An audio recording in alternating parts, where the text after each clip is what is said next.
Like I was on here from 9 to 1. And I went home at 8. What did I make a call? Oh, I shouldn't have started it yet. Y'all, did you see the article in the paper about the grading scale? Yeah, we're going 10 point. They're going 10 point. Why did they do this when it doesn't matter? What happens for you? What? They're going to 10 points. Boy. Starting with next school year. It's not the school, it's the state, sweetie. Oh. We've done entire state. Well, I mean, still, like, either way, like, We're back in of everything. when they do, like, when they do GTA, they don't do it based off. So it's 90, Starting next year. really? You know how many A's on that? Wait. I could be going to a trip. Starting next school year. They do GTA based off the actual letter grade. They'll probably not letter, but they do have the number grade. I don't know. They say, like, he's See, I feel like it only matters if they do the whole, they get rid of the, like when I was in high school, when 93 was the same as the 99. Because when report card was just an A. But I think they're talking about going to, like getting rid of the 5-point grading scale, which an A and A will be an A and will be an A, like doing non-weighted. So, It makes all of us.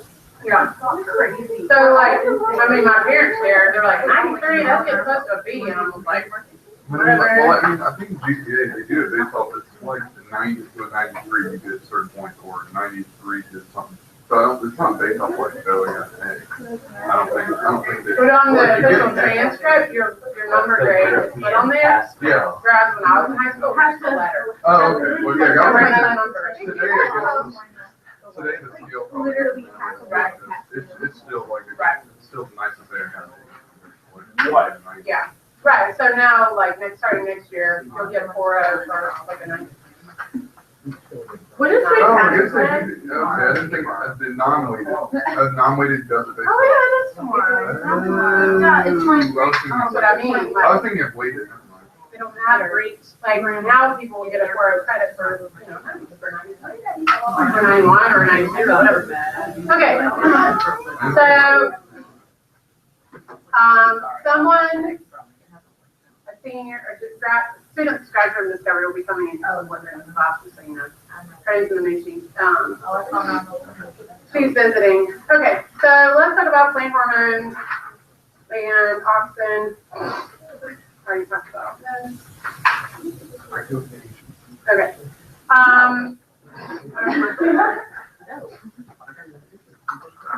So auxin, so we already did all this. I talked about this, right? Okay, so auxin is the first type we're going to talk about. The term auxin is really used sort of widely for any chemical substance that promotes elongation of coleoptiles, any chemical. So auxin, there's like a class of auxins, there's lots of auxins, but anyway. Indolacetic acid, IAA, is the one that, hold on, I think is, I have right here.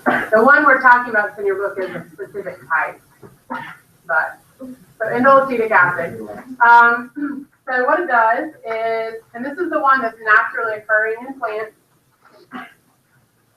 Current evidence shows that, that auxin is produced by modifying tryptophan.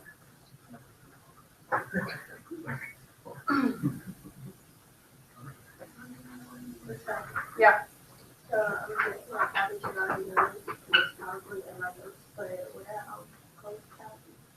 It's like a little germinating, it's like the little initial shoot from a germinating plant. Germinating seed.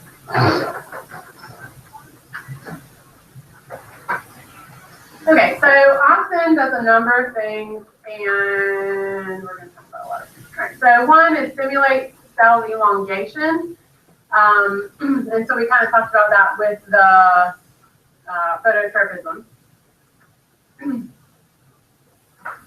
in phototropism, It is produced at the very tip of that coleoptile. It's distributed unevenly down the length of the coleoptile in such a way that it goes to the darker side of the little coleoptile to cause those cells to elongate and overall cause the entire little coleoptile to bend towards the light.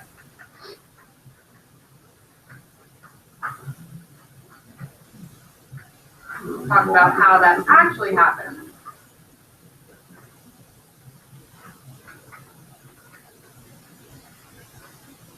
Is that a blessing?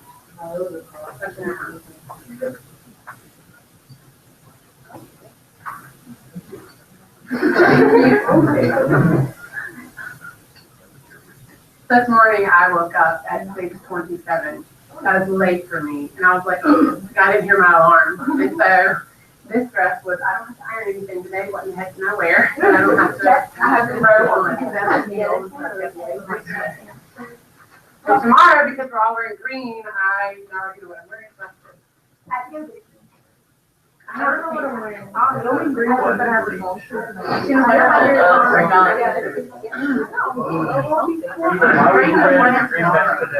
I know we have to send our picture. I'm sure that you're already. Oh, they asked me for a quote. Yeah, they asked me for a quote. Oh, yeah, they I got an email. Like, how did you get everybody to dress up? But my answer was like, I didn't do it. Well, at first, like, people were like, extra credit. And they were like, no, don't say that. Don't say that. But I don't think that's yeah, it is starting all over. It's like, y'all just did it. It's fun. Y'all are a fine class. That's what I'm going to say. I already told people next year, I'm like, y'all have to live up to this class because We're the best class ever. Can we make, Well, still make our own? Spirit, not academic. Yeah. we can't have one for each person. Yeah, I know. But- Tears and then everyone. Wait, what is it? When you did. Thanks to the. It also enhances what is called apical dominance. I think I talked about that the other day, didn't I? So the apical dominance is on like a tree, okay, or a shrub, I guess I should say it's better. The shoot at the very top is the apical bud, all right? And as long as that one's there, the plant will continue to grow up towards the light. All the other buds down on the bush will be dormant. But if you cut that one off, all the other ones will start to now undergo division, and because the plant wants to continue to growing towards the sun. If you cut the top one off, that one obviously can't grow up anymore. So when that one happens, the rest of them will now start to grow out, and then eventually they'll grow up. But auxin ensures or enhances apical dominance, the little apical bud to cause all the other ones to remain dormant until you cut it off. So meristematic tissue, I mentioned that these are where you have undifferentiated cells on a plant, and there's a number of locations of meristematic tissue. And here is something showing these embryonic little plant leaves. This is on a shoot. And the darker colored cells are where you have the embryonic tissue. And so here's this is like a little bud, either an axillary bud or an apical bud, where you have these undifferentiated cells. And when it starts to divide and grow out, it leaves behind regions of meristematic tissue. So when this one continues to grow, these now will become axillary buds. If this one's the apical. All right, anyway. So the apical meristem on a root is down here, and this is undifferentiated tissue. And as these divide and move up into these regions down here, these cells in the root start to differentiate and elongate and become different parts of the root. So auxin is located near apical meristem, so in shoots and in roots down here. How does auxin move from cell to cell to cell? So this kind of diagram I think is in your book, and it talks about it.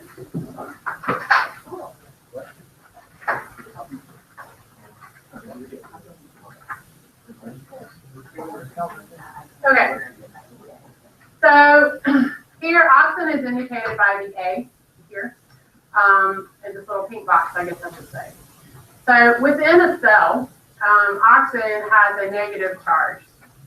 It is transported out of the cell through protein because it has a charge and it just can't get to the membrane.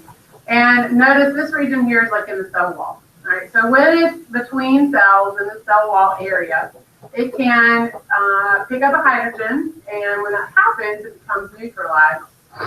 And then it will enter in through to the next cell and lose this hydrogen ion, become ionized again.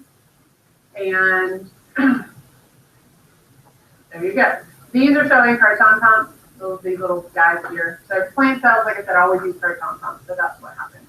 But auxin, once it enters a cell, it actually activates even more proton pumps to start working. And when this happens, it's pumping the hydrogen ions out. So what's happening is to the cell wall around that cell, it's becoming more acidic, right? Yes? Because hydrogen being pumped out, it's becoming more acidic out here. Bless you. And then auxin will leave again through carriers in the cell. Anyway, so why do we care? Because how auxin actually allows cells to elongate has to do with something called the acid growth hypothesis. And the acid we're talking about here is the increase in hydrogen ion concentration. So if you look in this picture here, here's the cell membrane at the bottom, here's the hydrogen ion pump, and these big long brown tubes are cellulose microfibrils. And cell walls have lots of these microfibrils that are all held together with proteins. Okay, they're cross-linked, you could say. And so this picture is showing the cross-links here, okay, in the cell wall.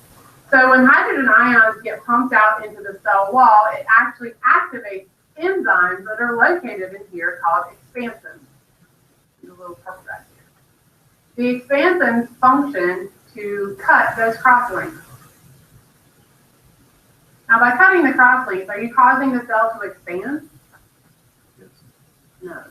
You're just cutting cross-links. I have no idea. What you're doing is you're weakening the cell wall. You're allowing, because the cellulose now won't be held together very strongly. So then the cell, if it takes in water, okay, because the cell wall is now not as strong, the cell actually can expand. Does that make sense? Yes or no? Does it? It's just because the cell wall is not as strong. The reason why plant cells can only take in so much water is because of that cell wall. It won't change shape. But if the cell wall is weakened, because all those crosslinks are broken, or a lot of them are, the cell takes in water, well then the cell can expand. This is called the acid growth.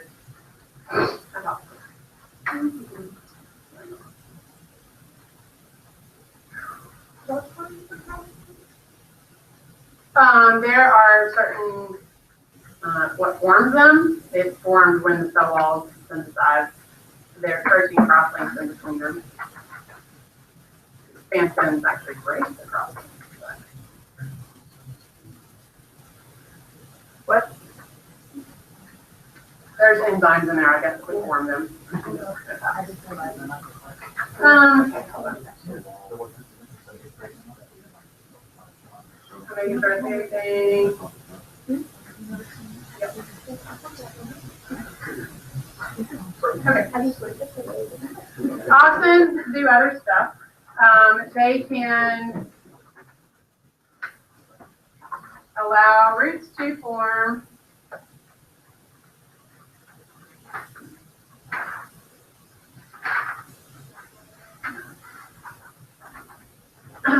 Auxins can actually be used as an herbicide, synthetic auxins, and they can be used to kill dicot plants that have the net ovination, not the parallel ovination.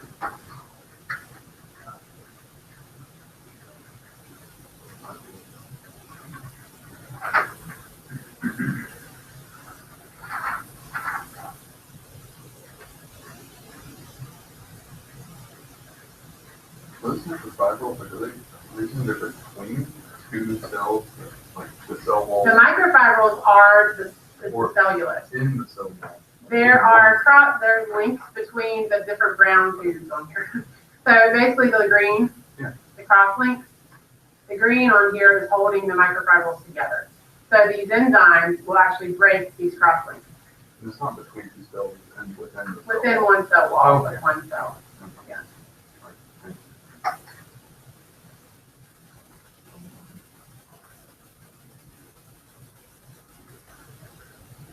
So a lot of times people that grow, I don't care so much in my yard, but a lot of times people that want beautiful yards, your grass that's in your yard, grasses are what are called monocots. They have that parallel elevation, so these synthetic auxins won't kill your grass. But if you have dandelions or stuff like that growing in your grass and you don't want that to happen, you can use an herbicide made up of a synthetic auxin that would actually kill those, like the dandelions, but it won't affect your grass. So a lot of times this is the type of herbicide they use on golf courses and things like that to keep them pretty and only grass and not anything else.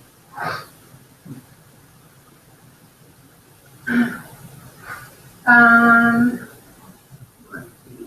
A lot of times they're used, I don't have this one here, but in commercially, have you ever heard of a cutting? Like if you can take a cutting of a plant and give it to somebody else and they can put it in water and it grows, it forms roots, okay? So a lot of times commercially, people want to like breed a certain plant, but they want to use it, like do it by cutting. They can treat the cut area with auxins that will stimulate it to grow more.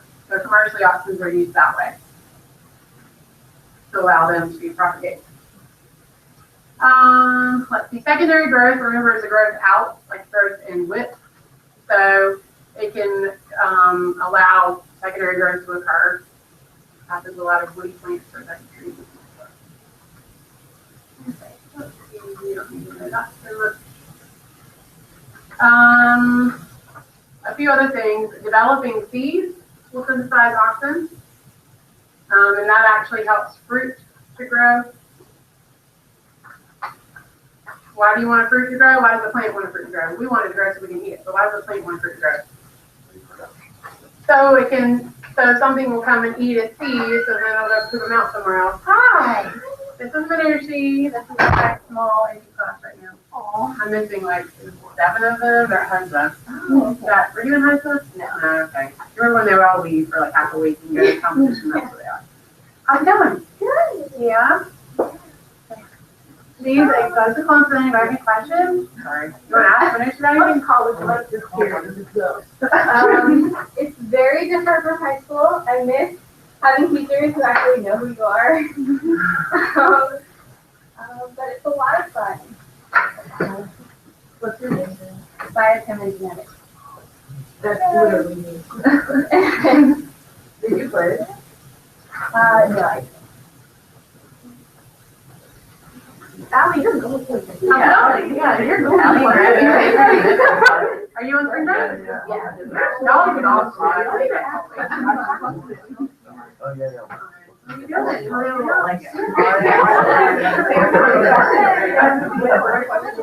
Where's the party?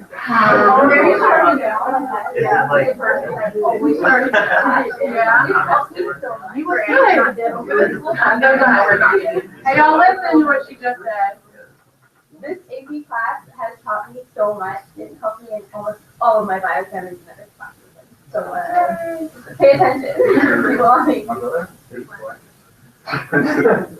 Right now, this class And then she's a sophomore. Well, like years, probably more than that hours, but for credit. What are you gonna do this summer? I applied for a grant, and so hopefully I get it and I get to go to India.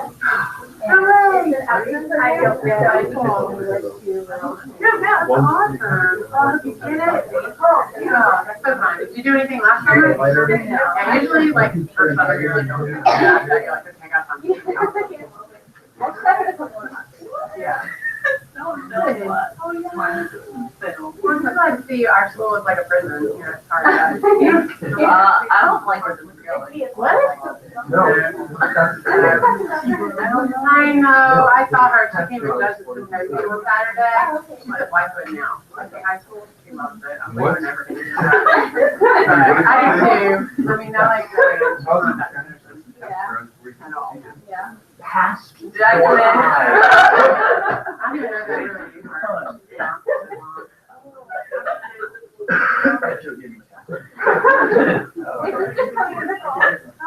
Hey, that's funny as I didn't get the tune at all. Yeah.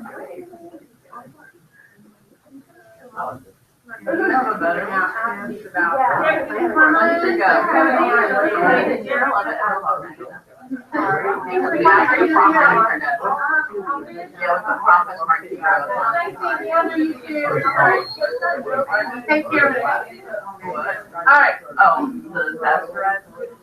Sorry. I love when you come and visit. Hard. That's how it works. Anyway, and they won't let people come during lunch. What is that? Why not? Okay.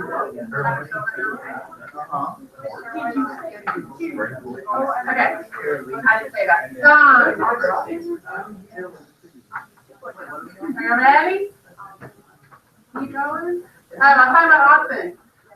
The reason why plants want seeds to grow is because how plants increase their ability to reproduce is by having, usually if a plant makes a fruit, having some animal eat that fruit. They'll swallow the seeds, it'll pass through their digestive tract, they'll poop it out somewhere else, probably far away from where the original plant was.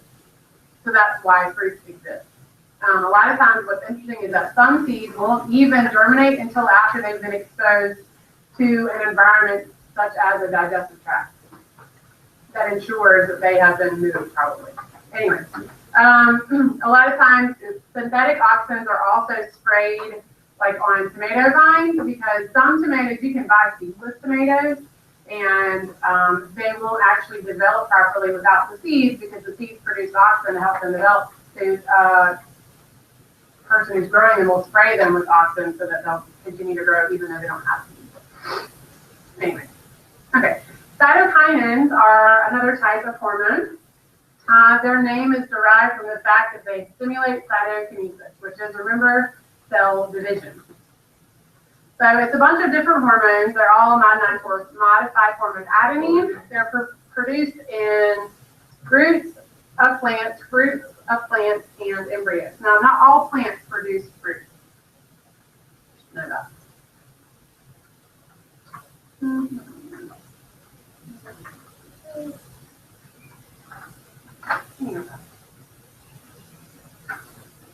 So cytokines, a lot of times work with auxin. They help to control cell division and differentiation. So the specification of them. They work with auxin to enhance apical dominance.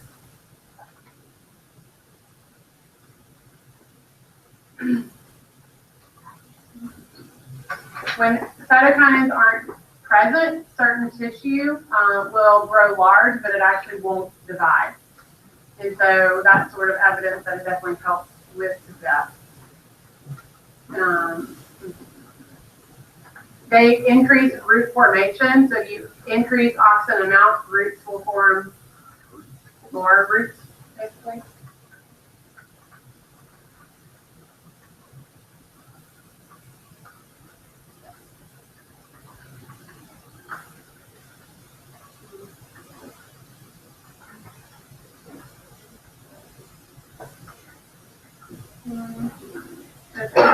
Cytokinins also are thought to have anti-aging abilities in plants.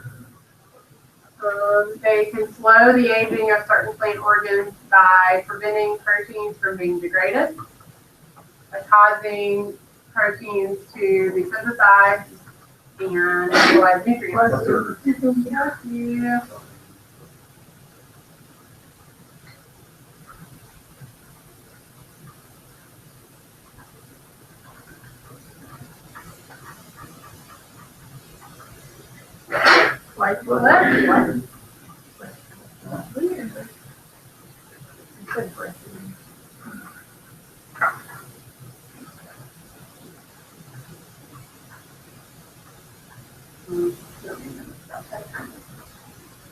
Gibberellins. Gibberellins, that word. Okay. Gibberellins are a lot of different hormones as well. There's over 100 of them. They were initially noticed in Asia in the early 1920s, and they called it foolfish ceasing disease. They noticed that some plants would grow really, really tall, but then fall over. They're like, what's going on with these plants? They're growing really, really tall, the taller. They call them foolish seedlings, because why would you grow that tall and just call it? Anyway, they can cause hyper elongation, which is like way too much elongation. Rice stems, that's when they notice an age in the rice field. They're usually produced in a relatively small amount in roots and leaves, so they will increase stem elongation, fruit growth, and seed germination.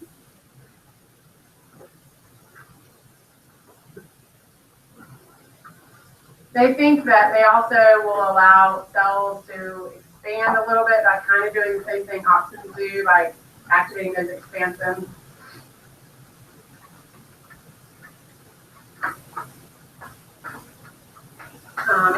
This particular picture is showing that this is a normal plant. This is like a dwarf version of this particular plant. If you treat it with gibberellins artificially, they'll grow really tall. And so that's what this is showing. It's just treated with gibberellins, and they'll grow up. So, this is a dwarf variety. What's interesting is if you treat a normal plant with gibberellins, they're not going to grow super tall. So, a lot of times in plants, auxin and gibberellins are present and they help fruits to set. So in this picture right here, what kind of grapes do you think you would want to eat from the store? Would you buy these or would you buy these? The ones on the right. And this is actually healthier for the grapes because the larger the individual grapes are, the more air spaces there are in between them. And that helps air to get in there and inhibit or prevent fungal growth and microbial growth. The closer set they are, the more likely water will be retained in here and you'll have fungus and other microbes able to grow in there.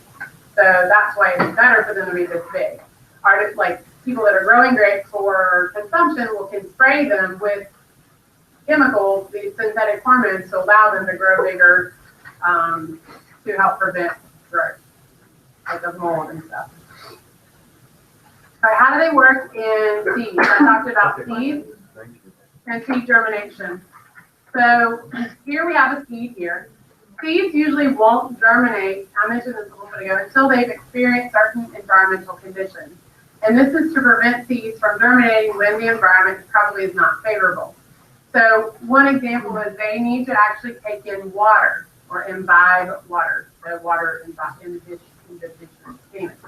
So after water is taken in, then, and you see the picture here, water filling in, then gibberellic acid, which is gibberellins, will actually be released, and the gibberellic acid causes an enzyme, amylase, to be activated, which will break down the stored starch in this little seed to allow the sugars to be utilized by the growing or germinating plant there.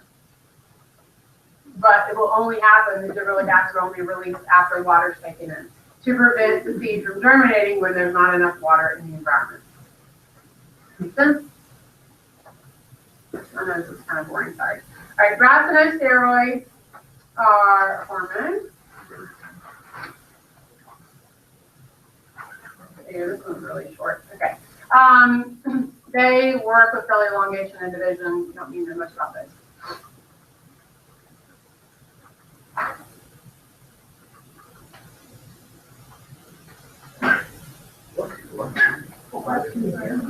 We're going to talk a lot about ethylene. Citric acid. Okay, citric acid, ADA, it kind of has antagonistic roles compared to the other hormones. They slow down growth, they increase dormancy of seeds.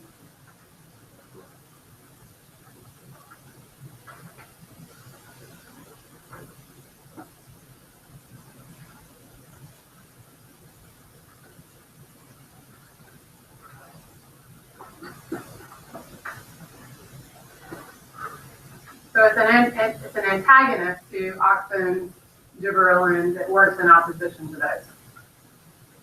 Those all stimulate growth. This one will slow growth. All right, how it works in seed dormancy is that in a normal seed, there's a huge concentration of acetic acid. And the acetic acid has a tendency to keep it dormant. right?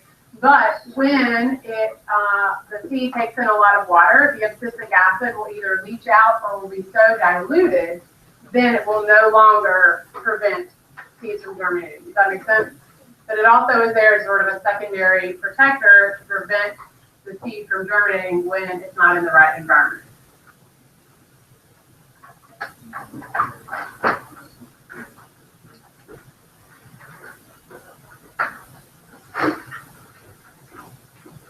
Some seeds actually require exposure to light before abscisic acid is inactivated, and some seeds actually have to have a certain amount of exposure to cold temperatures before they will inactivate the abscisic acid.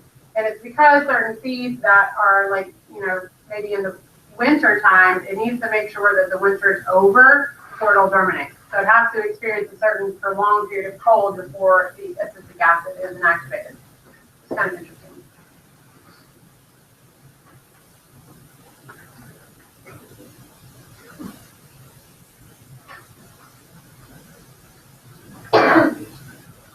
In this picture here, do you see this is corn? All right, and then here, this is little corn seed, but notice there's a little, it's a sprout, a little calypso out. That's not normal, okay? This will only happen, like in this particular plant here, there's a mutation that prevents abscisic acid from forming in that little seed. And so if it doesn't form, then the dormancy is not kept, and so it'll just start to germinate when it shouldn't. Because those seeds shouldn't germinate until they actually fall off of the corn husk. Has anyone ever been to like a cornfield and there's been really old corn husk left? The corn actually will dehydrate and fall off. Yeah. So anyway, this one has a mutation such that abscisic acids won't form in the cells. So, let's see. All right. So drought tolerance. Abscisic acid is really important for drought tolerance. So what will happen here is that when a plant is losing too much water or doesn't have enough water, a number of things will happen in the plant. So it begins to wilt. Sorry. Fletcher's still home today. What do you have to say? Feeling a little better. Oh God. I don't know. He texted me this morning at 9:56. I just got white bread and I just put a little butter on it. Like he's limited, to eating like nothing. But I'll make sure just a little bit will be fine. Anyway, we'll see what happens. He can toast it. He is the kind of person, like the doctor's like, you can have grits. He's like, I don't want grits if I can't like put a bunch of milk and butter in it. And I'm like, you have a baked potato with salt and pepper. He's like, I don't want that unless you can cover it in butter and cheese. He's that kind of person. So, and this is not sure. Little Fletch, y'all went back to the doctor this morning. He's on a different antibiotic, so he still has to be breathing through me for a whole other week. Not family. All right, sorry. Anyway, abscisic acid will accumulate in leaves when they're losing too much water. And it causes stomata to close very rapidly, and that prevents additional transpiration, so it doesn't lose any more water. How does it work? It causes those potassium channels to open. Remember how we talked about that in 36 yesterday, the potassium channels open, and it causes it to leave the guard cells. And then when potassium leaves, water will leave, they'll become flaccid, and then they'll close. You should know that.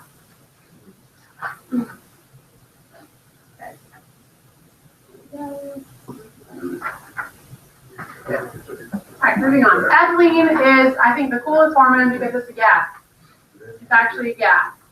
And it's produced in response to stress by the plant. So drought stress, flooding, mechanical pressure, like you pushing on a plant. Well, not you, but, well, you could. Anyway, injury, infection.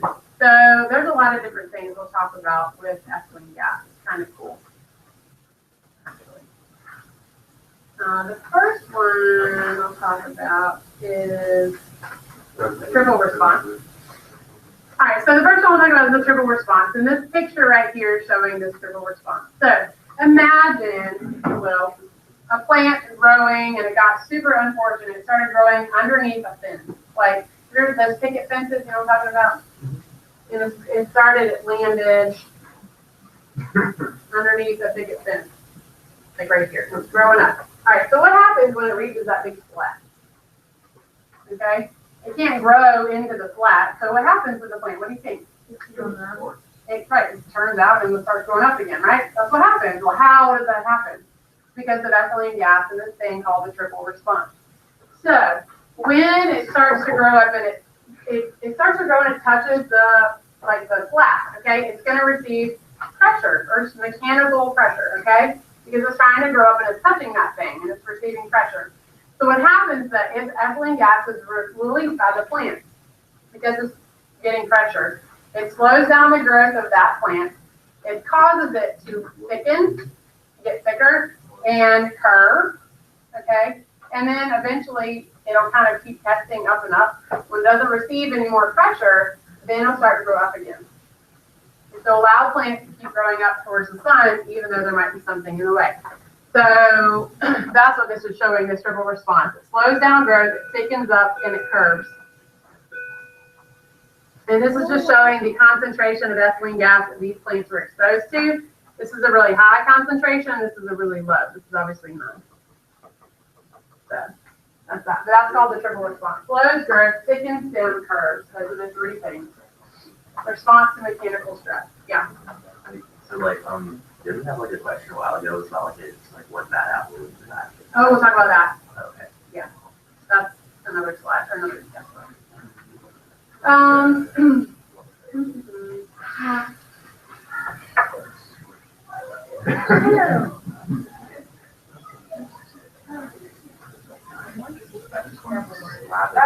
don't like it either. The word slough I don't like either. There's a lot of words.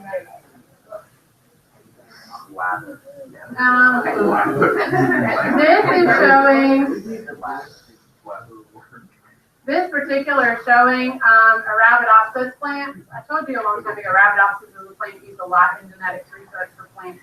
But Arabidopsis, this one is a mutant that produces an abnormal triple response.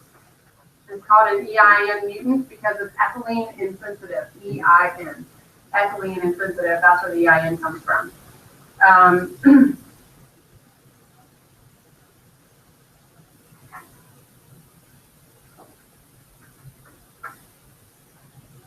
And here's the EIN. All of these have been exposed to mechanical stress, and so they slowed down and got thick. But here's our mutant. It's been exposed to this mechanical stress, but it doesn't matter. It's just going on right up. Yeah. Yeah. Yeah. Now over here, this CTR, constitutive triple response. It's always undergoing the triple response, even though there's no mechanical stress. So this little guy, it thinks that it's being exposed to ethylene when it's not. And you can see the controls out here. There we go. There's also ETO mutants. I don't have a picture of the ETO. ETO mutants are producing ethylene at 20 times the normal rate. So they're going to always sort of look like they're in the triple response even when they're not, because they just make a lot of it. Yep, we're recording. I probably shouldn't stand right here. Okay, let's see. All right, let's talk about senescence. Senescence is programmed apoptosis of plant cells, and ethylene is related to apoptosis in plant cells.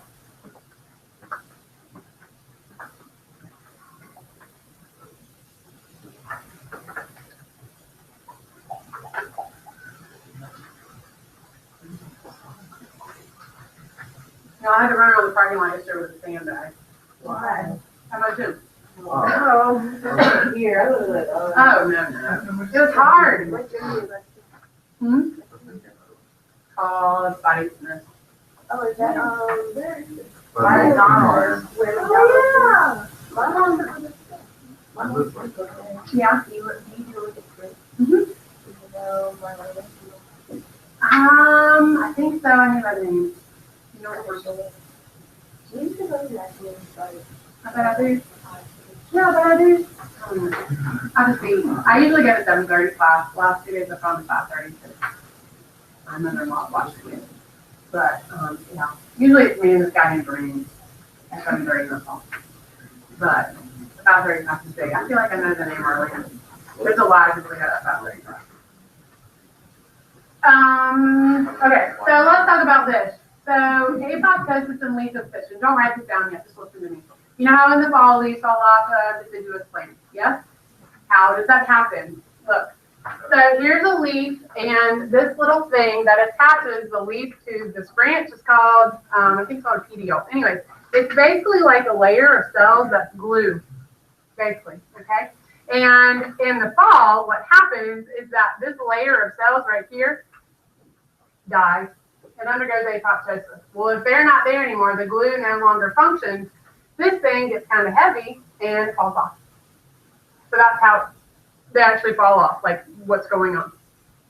Well, how does it happen? It has to do with the fact that ethylene and oxygen are being released, and the amount of them relative to each other causes that fission layer is what it's called to die.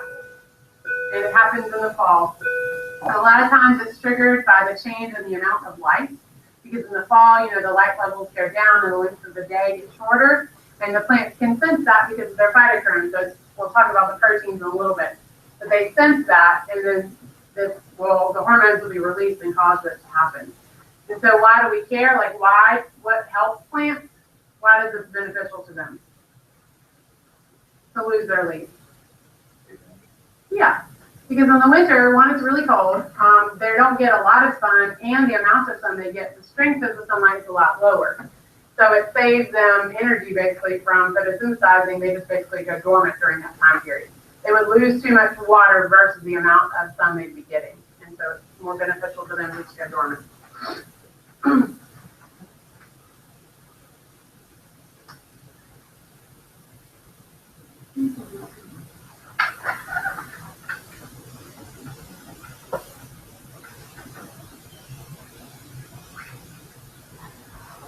So the ethylene, the burst of ethylene would cause that.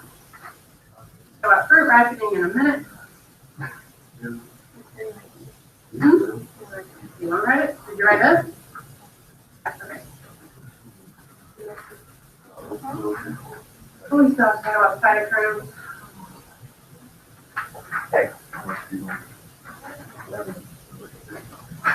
I thought we were going to be done early, we're not. Okay. Fruit ripening. So have you ever seen, or like gone to the store? Sometimes when you go to the store, you get bananas that still look kind of green. Do you want to eat those? Like, I don't want to eat those. They're not very sweet, right? But then you get a banana and it's got a little bit of like brown spots on it, just a tiny bit. I don't like the ones that have too much. But they're a lot sweeter. So what's the difference between a banana that's a little bit green and a banana that's got a few brown spots? The one that's got brown spots is more ripe. There's a lot more available sugar in there. It's sweeter, okay? What regulates that is ethylene gas. So early on, when a fruit is not quite ready to be eaten, usually fruits are tart, like they're not very sweet at all. They're a lot harder, like bananas that are so green are harder than softer, like the browner bananas. And the fruits, like evolutionary speaking, not us so much, but herbivores, plants or animals that go and eat the fruits, for their food, they're going to not want to eat fruits that aren't ripe because they won't be sweet, they're not going to taste good, they just won't be attracted to them yet. So it prevents them from being eaten when the seeds aren't ready yet. But when the seeds are ready to be distributed, then the fruit can ripen. And so what happens is that a lot of the sugars are hydrolyzed and broken down into monosaccharides like fructose. And the fruits become softer, they're sweeter, and they emit a smell that's the sweet smell, and it'll attract the animals then to come eat the fruit, therefore dispersing the seeds, which is really the point of a fruit. What causes fruits to ripen is this burst of ethylene gas that will allow them to ripen. So Graham mentioned before, one bad apple can spoil a whole barrel. So how does that happen? A bad apple is one that's like super ripe.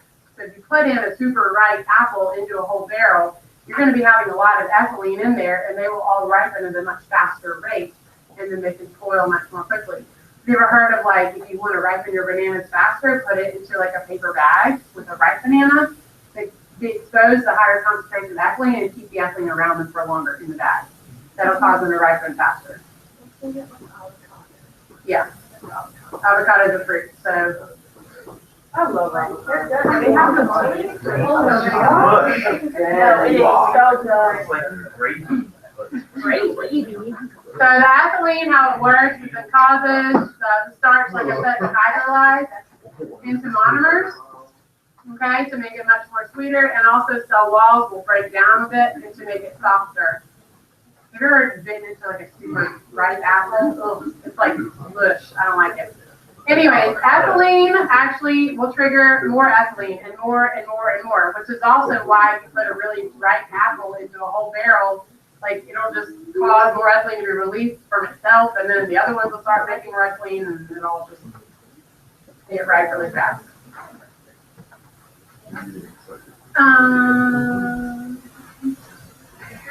So that's that thing. Here we go. Okay, I talked about that. Interestingly enough, when people transport apples or transport any fruit, a lot of times you can store them in a high concentration of carbon dioxide, and that will reduce ethylene production. They do that to prevent fruits from ripening too much before they're sent to a grocery store, so they won't spoil as quickly. A lot of times those trucks that are carrying these fruits will have a complicated, like expensive system inside them to have a high concentration of CO2 in the truck, prevent them from ripening, especially ones that are coming from far away, like California to here or whatever. They were flying fruit. We get fruit from like Chile and stuff. I'm sure they fly them and not drive them. If they did, they'll be free. So we do them in the next part. Make sure It they'll- might be, but like you gonna They still have tiny little wet things, I know. You see that thing where it was like boneless watermelon? That was like Boneless That was so funny. boneless watermelon. It was a joke, and then like someone said, Okay. no, what do you want your chocolate? I think it's first. And he was like, well, watermelon. All right. I mean, I figured. The end of this chapter is, all right, now. All right, the end of the chapter, we have a whole lot more. All right, so plants need to be able to sense changes in light, basically. It helps them to understand the changing of the seasons, and, you know, so they can go dormant if they need to or whatever. They also need to recognize changes in light based on a daily basis. When should they open their stomata? When should they close them? You know, all that kind of stuff. So how do they actually detect that? It's using proteins, we'll talk about. What can they detect? They can detect the intensity of light. They can detect the direction the light is coming from. They can even detect the wavelength of light. They have blue light receptors, and they have things called phytochromes. The phytochromes are the main ones involved in the stuff I've been talking about. The blue light receptors are a tiny bit involved. We don't actually talk too much about those. Why do you think that red light and blue light, there's receptors for those?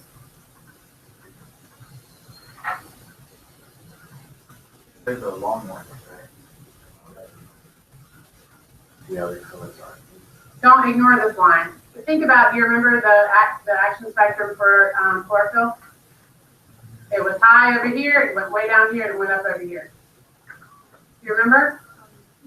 No, go back in there, but it's in this chapter. Yeah. So it makes sense because plants are going to, the ones that are used the most for photosynthesis are in the blue range and in the red range. So those are the wavelengths that are actually used by plants to photosynthesize. So does that make sense why it would have receptors here and over here? And not. Okay.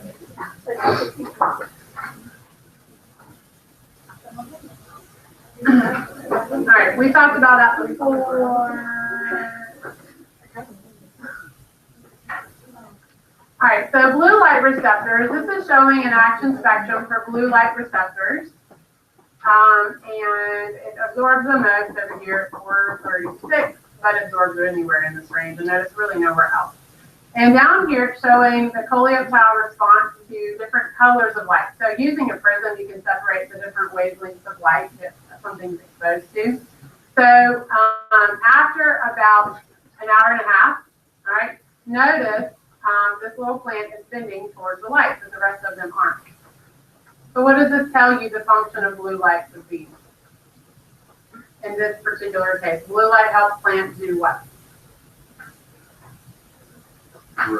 Undergo, what's that process called?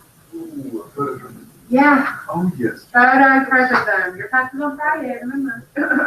Okay, so blue light, these blue light receptors must be involved in helping plants undergo phototropism.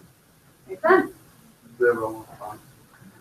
Hmm? Is there like a lot of fun to go around with the water system? The blue light receptor,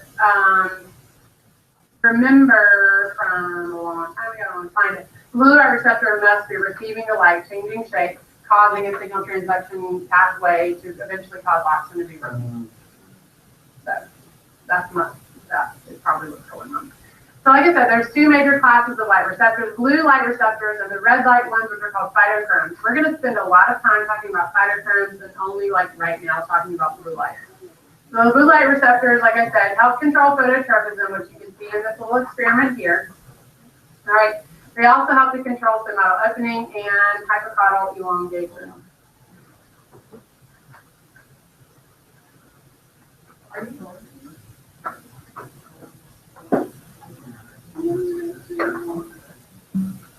There's a number of different blue light receptors, and different ones do these different things. So there's a different blue light receptor for each one of these.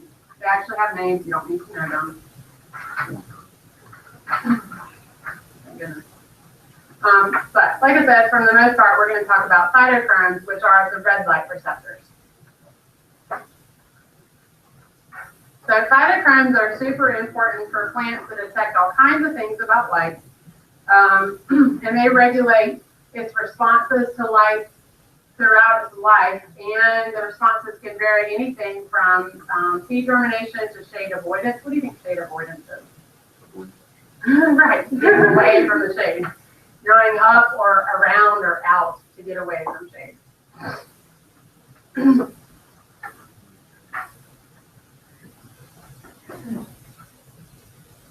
So phytochromes, these are what they look like. You want to write, I'm going to let you write first, and then I'm going to talk because this is confusing.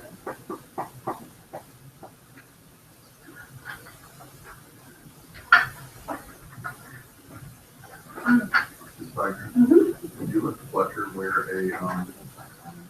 laser that has roses on it? No, oh my God, it's the most ugly thing. Would I let him? Mhm. Well, I don't let him do anything. He doesn't want to. All right, whatever. But Would you be seen with him? if he wanted to do that, I don't care. It's like, what is like the ugliest thing you've ever seen in your life? I just got an email. Or not email, but we have an email. That's for vendor line. And it's their Kentucky Derby horse, and a guy's wearing flowers everywhere. I mean, I feel like certain. She's trying to be so nice. Oh, I'm not saying I'm about it. If you went to the Carolina Cup, you'd see a lot of fraternities wearing that. Yeah, that's what, I mean, this is for the, yeah. That's what I would say. It's for the Kentucky Derby thing, like, I just don't know if I would wear the roses on it. You would. That is. I With the roses? That is. I feel like that's really preppy. It's it is preppy. Yeah, yeah. No, I'm not saying, yeah, why not? I don't care. I mean, Interesting. that's funny. That's Yeah, you are. Where are you joining us? Where are you going to go to school? I can see you.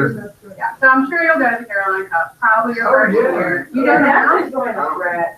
Yeah, Jackson, you're Jackson, you Go would. ahead, tell me about it. My dad, Oh, I'm sure, yeah. But anyway, you'll see all kinds of people in that kind of stuff. Oh, yeah, well,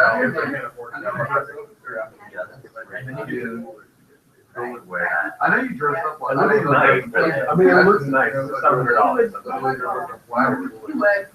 When you go to college, you'll see a bunch of people that dress like that. I feel like you. A bunch of people do that. No, I mean, it's okay. I'm not trying to. Sorry. It's fine. I hadn't seen that, but yeah, it's sort of like, yeah, you would. Yeah, look at you. Let's take another chat. What you think? I would always go to the infield, like away from all that. I'm pretty sure that. I'm ready. Yeah. I don't want to see people going to first grade and doing so wrong and they. The questions are not, it's just a tradition. What is that kid? What is that? It's just a tradition. Okay, so these spider crabs, let's look now that you've written. So over here, these are proteins, it's a dimer, so there's two parts to this protein that are connected, right? It turns, okay, so there's an active form and an inactive form. All right, so over here is our inactive form, and over here is our active form. So in response to red light, red light is going to be more what you get when the sun is rising and in the full sun of day. Okay, when the sun is setting, there's going to be more far red light, and at night there would be no light. So at night, you're going to see a lot of the phytochromes in plants. They're in this PR form. They're turned off. Okay, and they're really not going to do much. It says they can cause a plant to grow up, and that's because it thinks it doesn't have enough light, and it's going to continue to grow up to maybe get towards the light. In its active conformation, okay, over here, this PFR is activated. It can cause seeds to germinate. It helps control flowering. There's a lot of things. We'll talk about it. But these will switch from on to off, on to off, when they're exposed to different wavelengths of red light. Red light will cause them to switch from inactive to active. When they're exposed to far red, they're going to slowly turn off. Okay? And the far red, like I said, is going to be more apparent like at dusk. When the sun is setting, there's a lot less light, there's going to be more far red. It's going to indicate to the plant, hey, the sun's setting, we can slow down or whatever.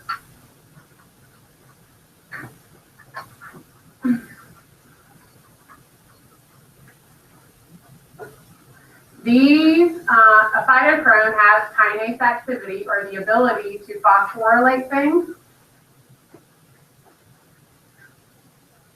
Okay, this up here says chromophore. The chromophore is the actual part that absorbs the wavelengths of light.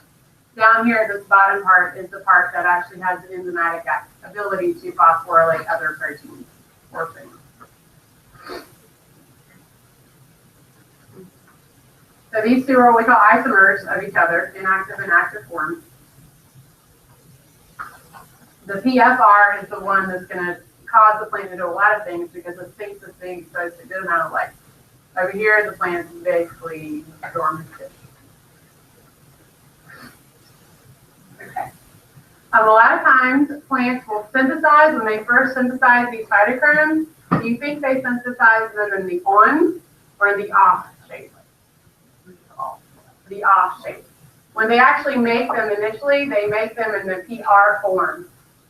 And that's important because you don't want a plant to make them and to think it's already activated. So it synthesizes it normally as this form right here.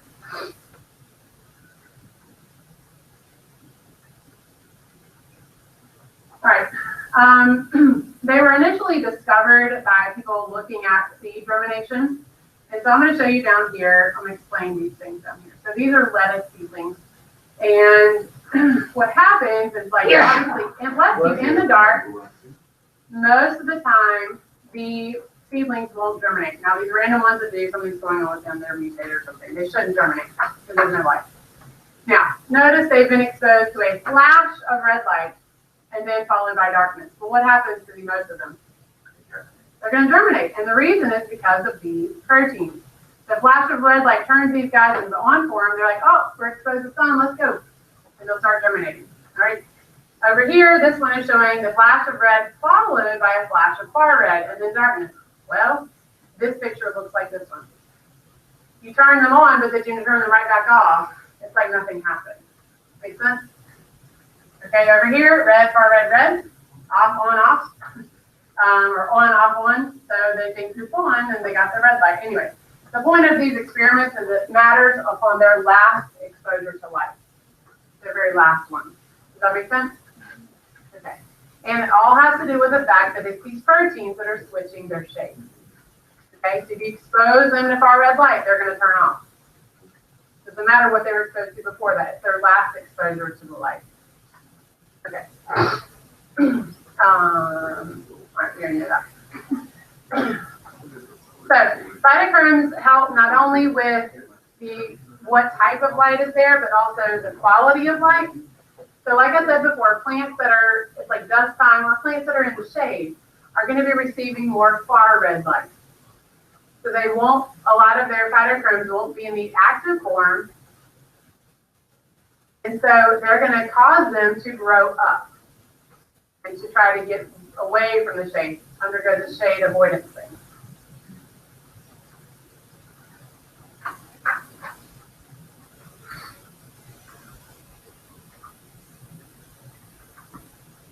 And once it reaches the full sun, obviously they're going to switch to that. Oh man, we saw like 25, 35. We'll finish. It's okay because the test is until Friday. We don't finish today. Tomorrow we're reviewing the entire day. Like I'll do about 15 minutes on each chapter. Okay? We'll do like a real review. Huh? Yeah. I'll record it anyway for all the people that won't be. All right. Now, we moved on to talk about circadian rhythms. We've mentioned this before. All organisms have sort of biological clock, a 24-hour clock. Even plants do. And so some plants, this little morning glory thing, will flower in the morning.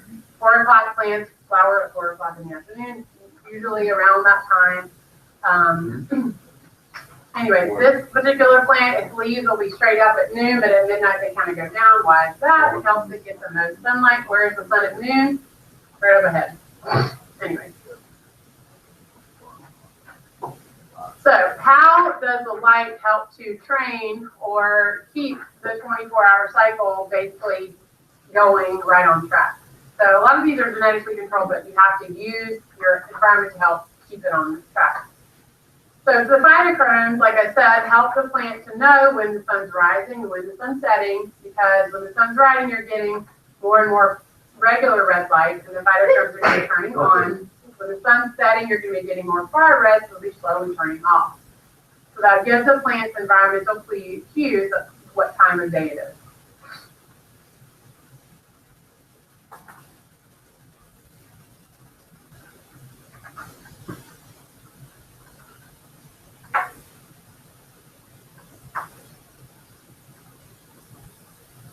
So we know that these are endogenous, or they're genetic, because you can put these plants here, like in the middle of a mine or something, like complete darkness, and they'll still do this. So it's not only environmentally controlled, but the environmental signals from the phytochromes really tell it exactly, like this is when the sun's setting, this is when the sun's rising. Okay, so moving on to photoperiodism. So plants can tell the relative length of daytime and nighttime.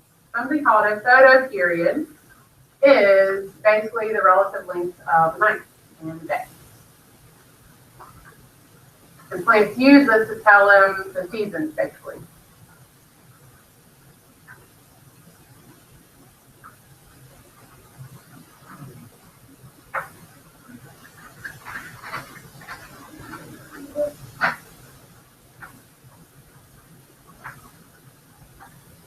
So what plants do, like right now, you see a lot of things flowering. My car is starting to get covered in plant sperm. That's what pollen is, you know.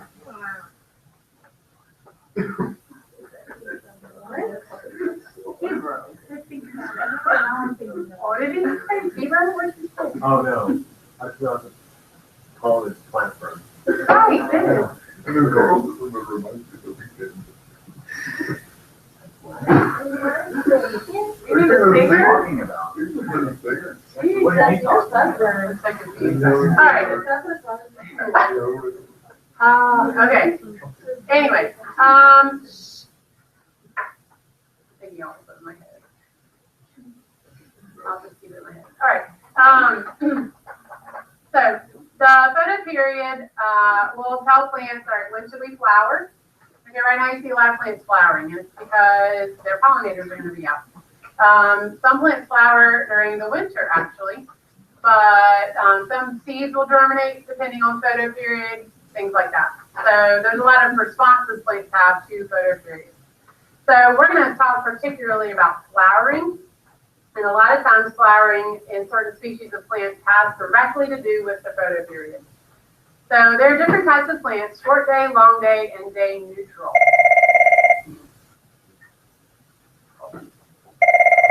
I'll write this down.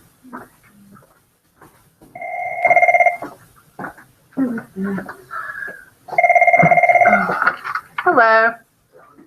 Good, how are you? You're fine. Yeah. Well, I mean, not right now. I'm teaching class, but what do you need?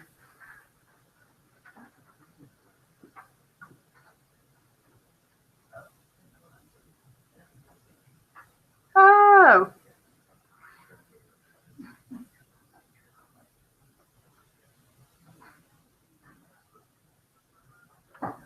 Oh, yeah. Yeah, the gorilla.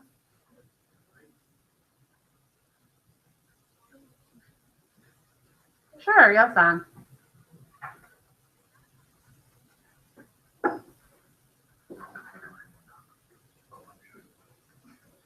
Yeah.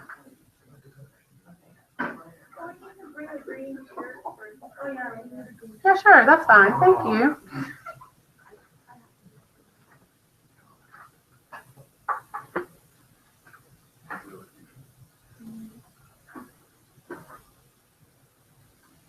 Right. I'll have to look. I don't know that I have any necessarily, but I'll look around. Yeah, sure. Bye. They're gonna come and take a picture of this gorilla tomorrow for you. Look. Wait, so we need to go dinner. I have a green shirt. I have a green shirt. And we'll all be wearing green tomorrow. And I won't be here. Photoshop me in the picture, y'all. Okay. I still gotta send in your What? Oh, yeah, I'll take one. I'll be like, Yeah, everyone's gonna send in their evidence. I know, I'm so excited. My kids are even gonna wear green. Okay. Remember when we were now in people's video over green? oh, yeah, think that was you. Now you really can't be because. I know, you're all I don't out. even have mine. Alright, Oh, Lord. so, short day plant. That was good. That was good. Okay, guys, I'm recording. Okay. Short day plants will flower, and all these are mentioning flowering. So short day plants will flower when a particular light length is shorter than a critical length. All right, this sounds all weird, but I'll get to it on the next slide. Long day plants will flower when the light period is longer than a certain number of hours, and day neutral doesn't matter. The photo period doesn't have anything to do with when they flower. So what is this critical length? It has to do with the amount of darkness, actually. And so in the 40s, researchers discovered that this critical length, the flowering of plants is not controlled by the amount of light they get, but that's the amount of darkness they get, and the amount of uninterrupted darkness, constant like darkness. So that is the actual critical length, is the amount of dark, not the amount of light.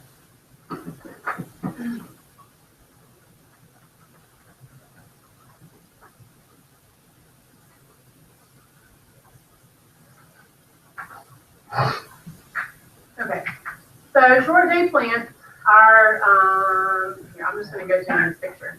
So look up here. Here's a 24-hour period, and notice on this one right here, the period of light is longer than this period of darkness, and then the plant does not flower. So the length of day versus the length of night. The length of day is relatively long, right? Okay, so when would, like time of year, when would this be? Summer, okay? So here we have a relatively short day and a relatively long night. And so these plants flower, all right? And notice here, in this last one, we have a short day period, but a night, but notice it's interrupted by a flash of light. So, and this one doesn't flower. So experimental evidence from experiments like this show that it has to be, doesn't matter if you interrupt the daytime with darkness, they'll still flower like on here. It's the dark that's interrupted and they won't flower. So the length of the nighttime, uninterrupted length of darkness is what actually controls it, and they won't flower. The types of plants that are short day plants are chrysanthemums, poinsettia plants, and some soybean plants are short day plants. Huh?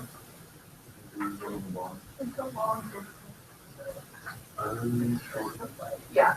So long day plants will flower like during the summer, okay? So they have to have, their darkness period has to be a certain length and not longer than it. So here, notice, here we have a really long uninterrupted darkness and it won't flower. Here, we have a really long darkness, but it's interrupted and it flowers. Because this interrupted period is basically the same as this one. So those are long day plants. Spinach plants, iris, and a lot of cereals are long day plants. Day neutral plants are like tomatoes, would have rice, dandelions, which is day neutral. And it really, the day neutral ones have to do with their stage of maturity and really nothing to do with the amount of light. And so the flash of light that matters here is red light, not far red. So the next experiments they're showing here are when you, so here's the short day plant and here's a long day plant. Short day plant, long day plant. So long day, shorter night, this one won't flower, this one will. Shorter day, longer night, this one flowers, this one won't. These are controls up here. Here we have our darkness interrupted by a flash of red light. The normal short day plant won't flower, even though this whole darkness period was basically the same as this. And then the long day plant would flower because you've interrupted it with red light. But if you do flash of red followed by flash of far red, it's like it wasn't exposed to anything at all. And this has to do with these proteins. These experiments are just showing like it matters on the last exposure of light, and something in there must be changing. It's the cytochromes changing shape, telling whether it's been exposed to light or not. Does that make sense? Yeah. Okay. So for the long day, if the last flash of light is far red, they won't flower. But for short day, if the last flash of light is far red, they will flower. If you're in this particular, like the length of the night is longer, yeah. Okay. Let's see. So, okay, this is just a few other additional notes. I think we're almost done. Yeah. We are. Okay. So some plants will flower after only one single exposure to a certain photo period. Some of them require like a couple days or a couple weeks of the constant photo period before they'll flower. And sometimes they need more than a photo period to cause them to flower. So some plants need a certain amount of exposure to cold light, called vernalization.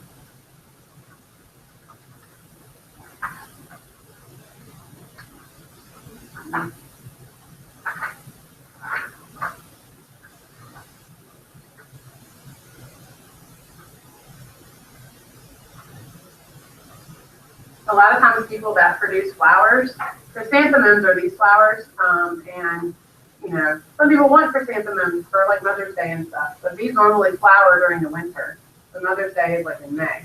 So how do you make these or produce these? People that grow flowers for their job, they have to understand these photo periods and how it controls flowering so they can artificially control it in their greenhouses so they cause plants to flower when it's really not that time of year. Does that make sense? So they can do that.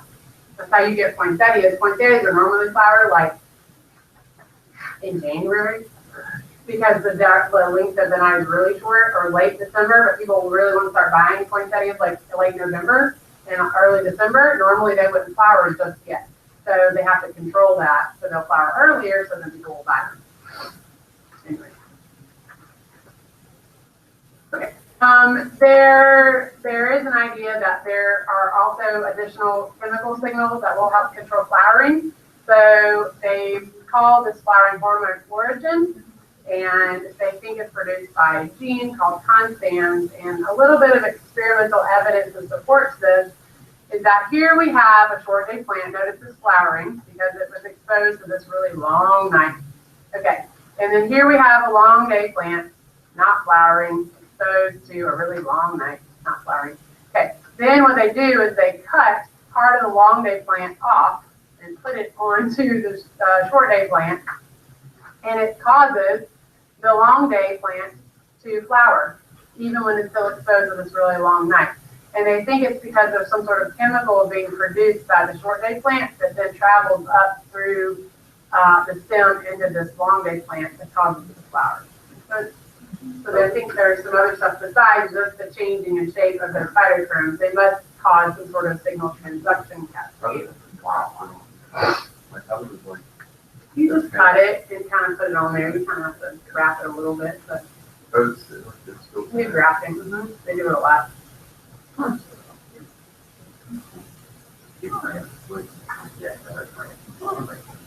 was a good question. Most of the time they don't, actually. Kind of cool. They don't have that ability. We don't. All right, so plants also respond to other environmental cues, basically, because they can't run away. So they show gravitropism is a response to gravity. And so shoots, I think I talked about this a long time ago. Shoots show negative gravitropism because they grow against gravity, and roots show positive because they grow with gravity. How do they actually know the direction of gravity? They think because in a lot of cells, there are things called statoliths. Statoliths are like granules of starch that are really dense. That if you put something that's really dense into something, it'll settle towards the direction that gravity is pushing it. So they think that based on the settling of the statoliths, it indicates to the plant the direction of gravity, and they'll either go with it or against it, depending on if you're a root or a shoot. Does that make sense?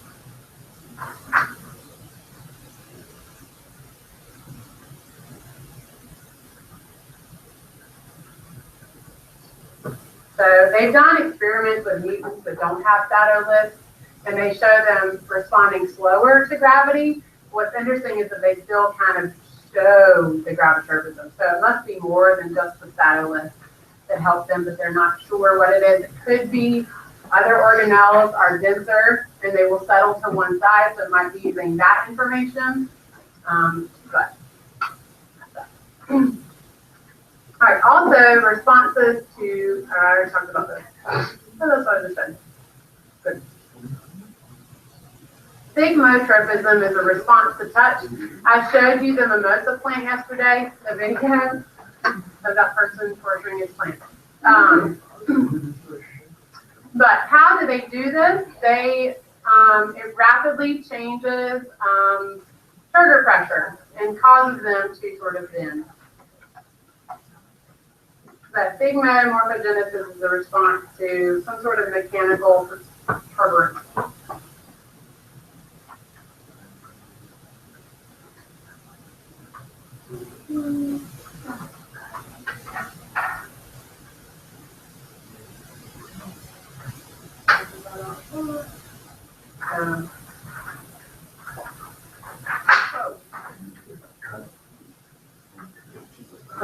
Rubbing stems and young plants causes them to be short.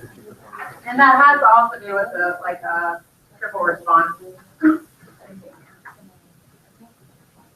So, all right. Thigmotropism, growth in response to touch. So some vines and other climbing plants will grow. They'll have to be attached to something in order to grow, and they'll kind of grow up and around them.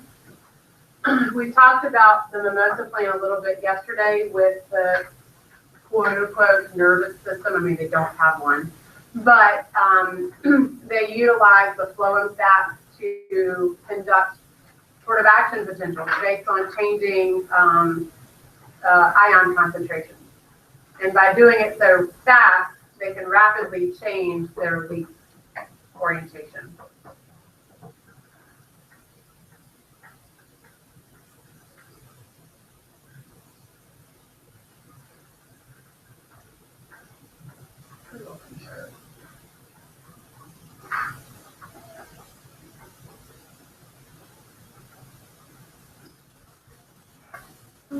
Right, now, environmental stresses have certain effects on plants, so they can be abiotic, so like salt stress, or biotic, so like something eating on plants, okay, like a little caterpillar. So abiotic stresses, like I said, salt, flooding, heat, and cold, drought, I guess. And then the living or biotic stresses, like I said, caterpillar comes and eats the plant or something like that. So during a drought, plants will obviously reduce transpiration rates. They will release the citric acid, the stomata will close rapidly. The entire growth of a plant will slow down a little bit. All of it. Deep roots actually will grow more because they're trying to get to deeper water supplies.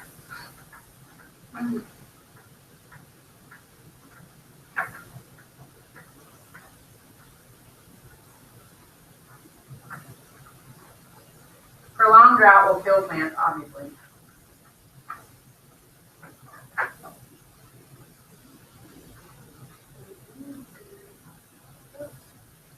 Right, what about flood? So flooding can destroy plants because they will suffocate. The soil, they need oxygen in their roots in order to undergo cell respiration because their roots are still growing. If a plant is flooded, it's not going to have available oxygen, so they can die that way. Some plants have the ability,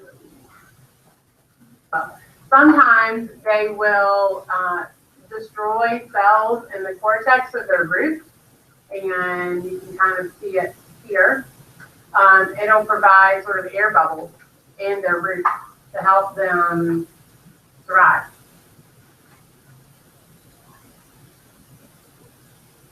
But some plants are adapted to live in swamps. Have I showed you pictures of this stuff before? I think I have.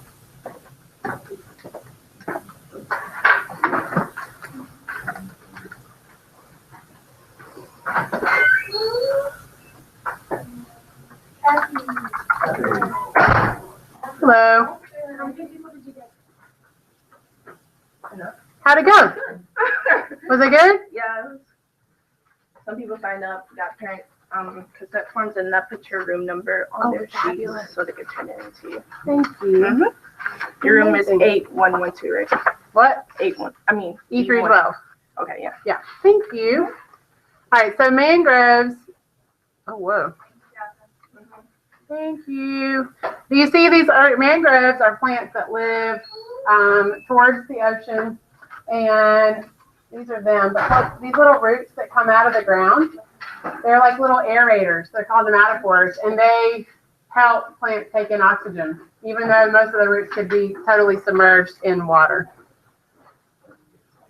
What time's the bell ring? Oh. We'll finish tomorrow. Hey, I'm going to email you the test review, hopefully, like today. Look for it.